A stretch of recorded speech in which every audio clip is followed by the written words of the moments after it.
Do you ever wonder why the more you care, the less she loves you? Why the more you give, the more she drifts away? In this video, you'll uncover the ruthless truth Machiavelli knew centuries ago, what you must never do if you want to keep a woman's desire, and how indifference, mystery, and control can make you the prize she can't resist. A man's neediness is the first betrayal of his own worth. It is this betrayal that the woman senses long before he speaks the words that expose it. When you look at the world through my eyes, you see that power in human relationships is not sustained by the sheer depth of emotion, but by the controlled presentation of it. A man who is a slave to his own hunger for affection is as predictable as the sunrise, and what is predictable is never exciting. In the courts of old Florence, I witnessed men who were powerful in the public eye, but weak in the presence of their lovers.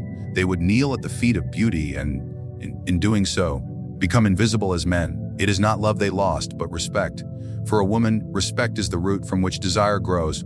Uproot it with your neediness, and you will find her warmth shrinks away from you like a flame in the wind. When you shower a woman with constant praise and gifts that are not earned, you suffocate her sense of challenge. What is won without struggle is valued like stones on the street. The trap of neediness is that the man believes his giving nature will buy him loyalty. Yet loyalty is not for sale. It is commanded through mystery and controlled generosity. Look around you. The man who gives all his time is the man with none left for himself. He ceases to be a prize to be won because he is already claimed by his own weakness. Women are drawn to the man who stands apart, who has his own pursuits, who commands his own respect before expecting hers. The needy man makes the woman his sun, and so he becomes the lowly planet orbiting her, never understanding that the sun burns what it cannot respect. When you confess your love too soon, when you tell her she is your everything, you plant the seeds of boredom in her mind. She will smile at your words. Deep inside, she will feel that your life is too empty if she is the only thing that gives it meaning. What woman wishes to carry the burden of a man's happiness on her shoulders? The weight of your validation seeking will break her desire to nurture you. She might still accept your gifts, your attention, your constant messages, but she does so like a queen accepts tribute from a distant, powerless duke. You are not her equal. You are a servant who believes that by giving more, he becomes more valuable. But this is the trap. Your value drops each time you show that her approval means more to you than your own self-worth. In my time, I advised princes to never appear desperate for alliances. Desperation smells like fear, and fear is weakness waiting to be exploited. In love, the same principle reigns. You must never appear as if you cannot live without her. She must feel that your affection is freely given, but can also be withdrawn. This makes your presence a privilege, not an entitlement. A man who knows this understands that the greatest charm is self-sufficiency. Women desire a man who is full within himself. His life is so rich that she must compete to be a part of it. He does not abandon his mission for her. He does not cancel his plans because she changes hers. He does not lose sleep when she tests him with coldness. This unshakable core is what makes a man untouchable in her eyes. His affection is not a guarantee. It is a prize to be earned. Neediness is most visible in the way a man reacts to her moods. When she pulls away, does he chase? She tests him with silence. Does he beg for her attention? When she withholds affection, does he try harder to please? Each of these reactions is a declaration of weakness. A man who needs her validation like air to breathe is no man at all. He is a pet she feeds when she feels merciful. You must not grovel for scraps when you are capable of feasting alone. Consider how a lion behaves in the wild. He does not meal for food. He hunts for it. And when he is fed, he rests, satisfied in himself. He does not fear the opinion of the other beasts. He does not bend to the whims of a lioness who plays coy. His indifference is his greatest allure. You must become the lion in your own life. Never show your hunger for her love in a way that makes you look starved. When you become too eager, she becomes the prize, and you the beggar at her gate. A woman, though she may protest otherwise, secretly wants a man who can walk away. His strength is intoxicating. She will test it, pushing your buttons, withdrawing warmth, giving you silence, baiting you to break. If you crumble, you prove her suspicion true. You are not the fortress you claim to be. If you stand firm, you earn the deepest corners of her respect. This is the subtle cruelty of the human heart. It loves to chase what it fears it cannot have. If you make yourself too easy, too open, too predictable, you strip away the tension that keeps her invested. Love, like power, must be balanced with the threat of loss. You must never be so in love that you forget you can leave. Your boundaries are not walls to keep her out, but gates that remind her you decide who enters.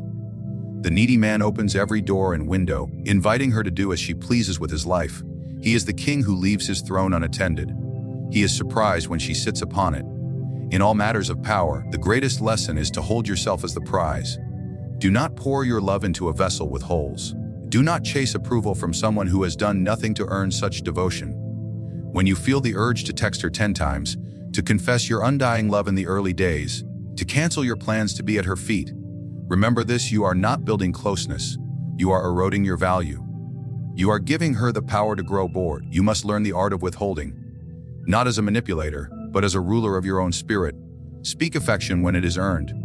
Give gifts that are symbolic, not extravagant attempts to buy her soul. Hold your attention like currency.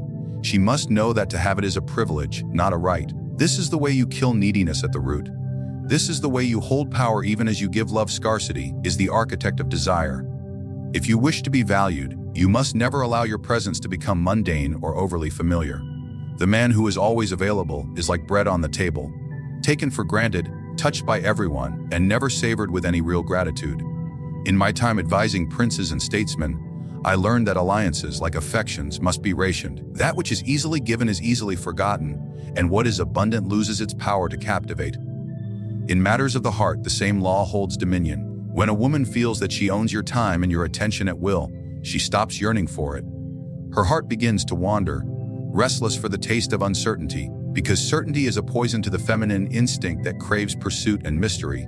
Many men foolishly believe that constant communication, endless flattery, and availability will tether her loyalty. But they do not see how they slowly choke the fire they wish to keep alive. Study the nature of your own mind. Think of your greatest cravings. Do you long for that which is always within reach? Or does your soul ache for the thing that is withheld, the reward that must be earned through uncertainty and effort? This is the power of scarcity. What is rare is precious. What is hidden is hunted. The hunter is not excited by prey that walks into his arms. He is excited by the chase, by the risk that he may fail, by the sweetness of victory that might slip through his fingers. Women, too, have this instinct. She may say she wants your full devotion, your constant presence, your unending worship. But show me the woman who truly desires a man who suffocates her freedom, who is always there to fill every gap, who leaves no room for longing. There is no tension in that story. There is no thrill in knowing that you can have him whenever you wish. A man must learn to master the art of being absent with intention. When you spend every waking hour by her side, when you answer every message within moments, when you cancel your plans to please her whims, you cheapen the currency of your own presence. What is given without discretion has no weight. Your time must be seen as a treasure that she must work to earn. This does not mean you play childish games or invent reasons to be distant without purpose. It means you have a life so full that she must find her place within it rather than becoming its entire meaning. You have pursuits, ambitions, brothers, adventures that take you away and force her to wonder where you are, who you are with, what world you inhabit when she is not there.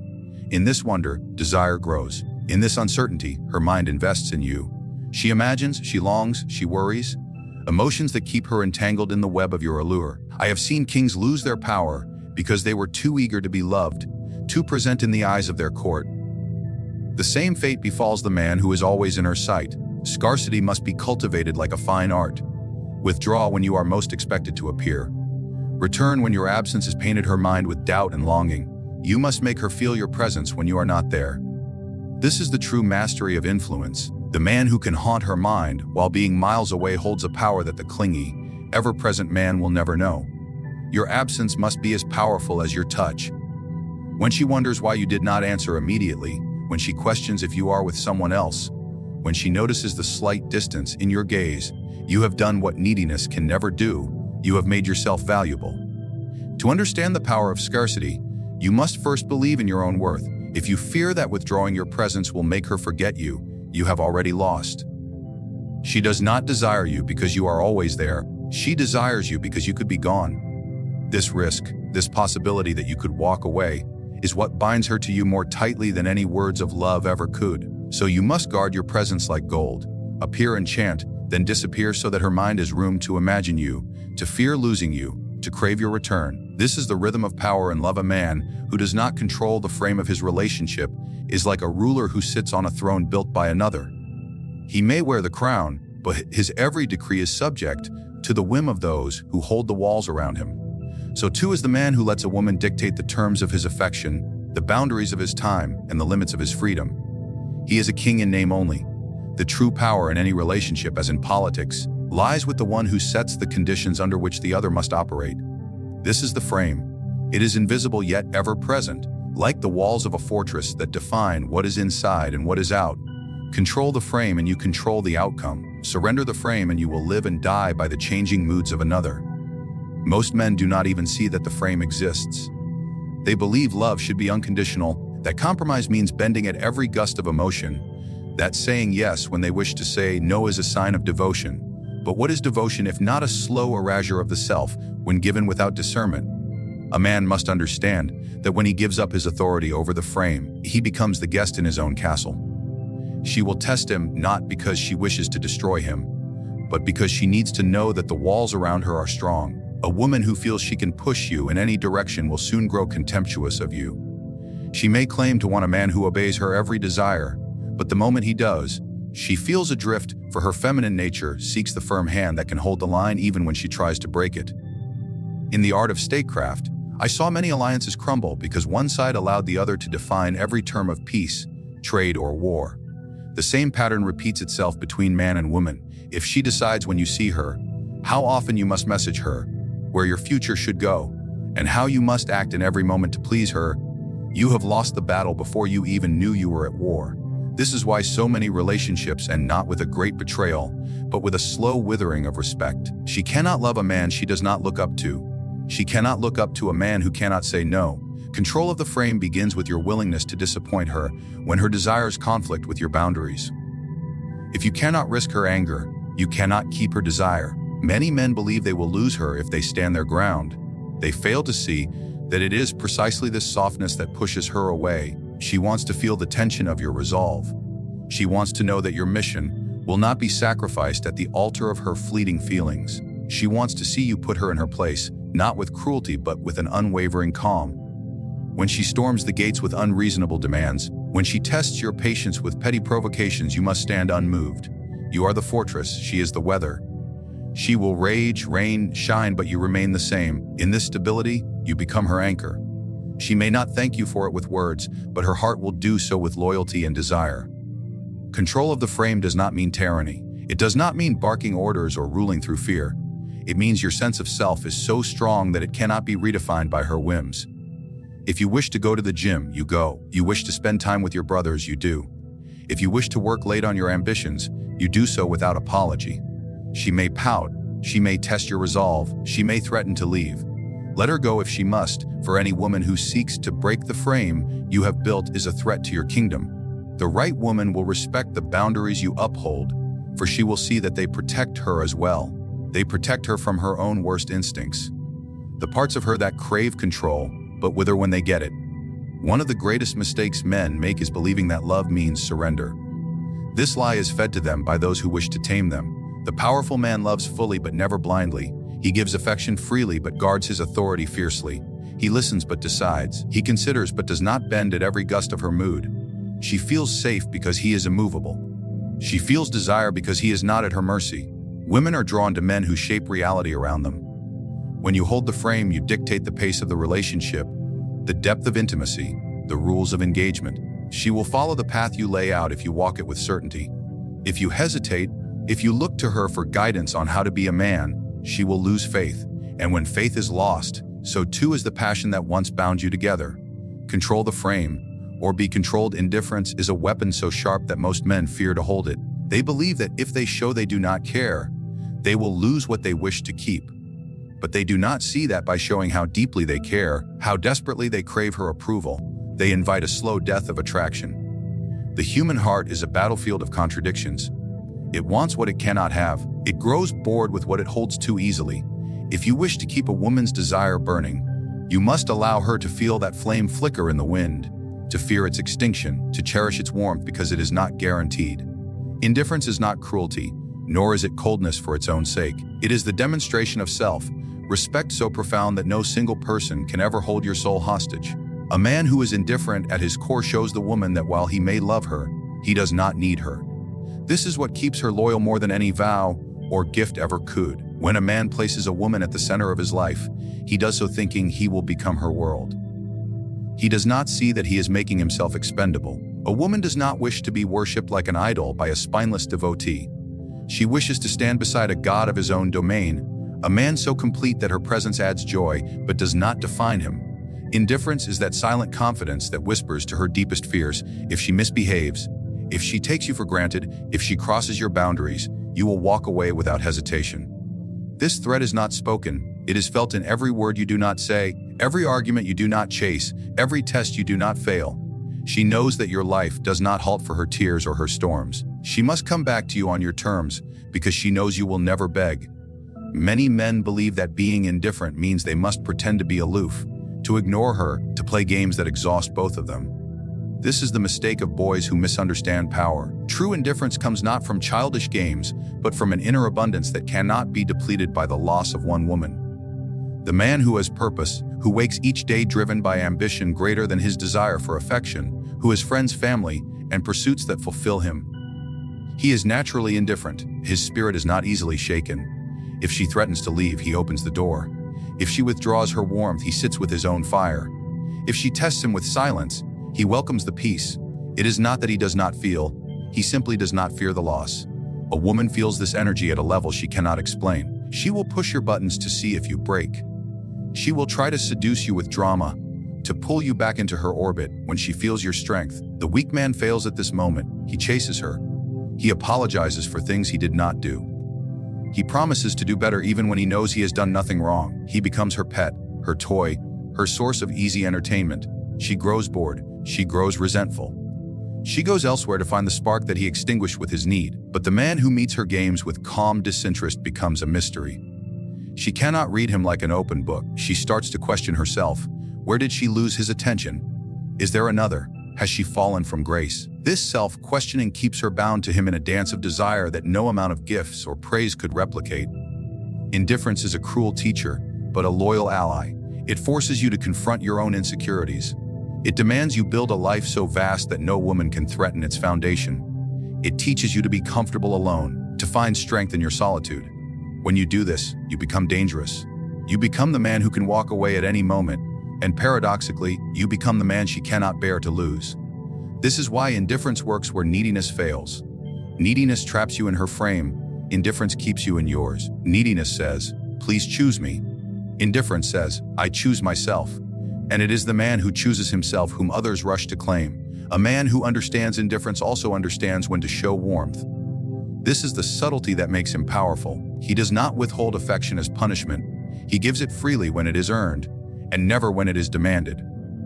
When she offers her best, he rewards her with his presence, his praise, his touch. When she tests him with disrespect or petty games, he withdraws, not with anger but with calm certainty. This withdrawal is a lesson in itself. It teaches her that your love is conditional upon her respect. It teaches her that while you may forgive, you do not forget who you are. Indifference is not the absence of love, but the guardian of self-respect. It is the unspoken message that no woman is above the boundaries you have built. Throughout history, the men who have inspired the greatest devotion were those who could not be possessed. They loved fiercely, yet they remained free. They offered their heart, but never sold their soul. Women do not remember the men who gave them everything at the snap of their fingers. They remember the men who made them question, who left them wanting, who departed without a backward glance when respect was broken. This is not about being heartless. It is about being whole. It is about being so rooted in your own value that her presence is a luxury, not a necessity. A man like this is a fortress admired, attacked, but never conquered. To master indifference is to master yourself. And when you have mastered yourself, there is nothing in this world that she can take from you that you cannot replace tenfold. So now you see what most men refuse to accept, that the game of love is not won by those who give all of themselves away, but by those who guard their worth like a treasure chest locked behind iron gates. Machiavelli's truth is cruel only to the knave. For those willing to see clearly, it is freedom. If you wish to be loved, you must first command respect. If you wish to be desired, you must become scarce. If you wish to keep her loyalty, you must hold the frame so firmly that it bends for no one. And if you wish to keep her longing for you, you must be willing to walk away without a backward glance. Neediness is death to desire. Scarcity breathes life into it. Control makes you the master of her heart, not its servant. Indifference is not coldness but the ultimate proof that you belong to yourself before you ever belong to another. Remember, it is not the man who pleads and kneels who wins her soul, but the man who stands so tall in his own power that she cannot help but rise to meet him. Do not chase her. Make her crave your presence. Do not bend to her moods. Make her adapt to your world. Do not give her all your heart on a silver platter. Make her earn it piece by piece, by respecting you, by nurturing your vision, by proving she deserves the kingdom you offer. In matters of the state, a weak ruler loses his throne to the first conspirator who sees an opening. In matters of the heart, a weak man loses her love the first moment she realizes she has conquered him completely. Be the king of your castle, the master of your frame, the keeper of your own flame. Give love, but never surrender power. For in love, as in politics, those who hold power hold everything. This is Machiavelli's ruthless truth. Ignore it, and you will suffer. Live by it, and you will never beg for the affection that is your birthright to inspire.